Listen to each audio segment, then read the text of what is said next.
News 7 Tamil, பொறுப்பும் பொது நலமும்.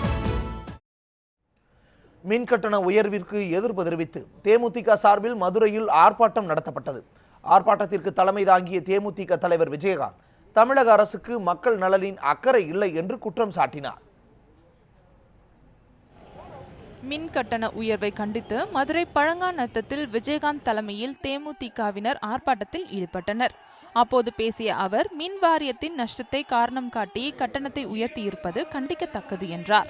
திமுக, அதிமுக ஆகிய இரண்டு கட்சிகளுமே இலவசங்களை வழங்கி மக்களை ஏமாற்றுவதாக அவர் குற்றம் சாட்டினார்.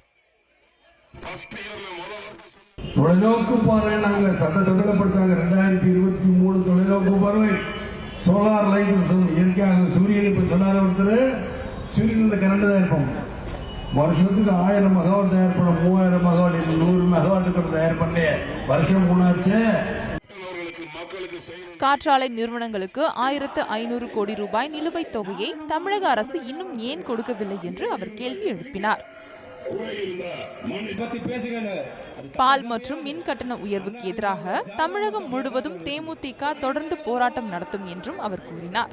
ஆர்ப்பாட்டத்தில் பங்கேற்ற தேமுதிக தொண்டர்கள் பால் விலை உயர்வை ரத்து செய்ய வலியுறுத்தியும் தமிழக அரசை கண்டித்தும் முழக்கங்களை எழுப்பினர்.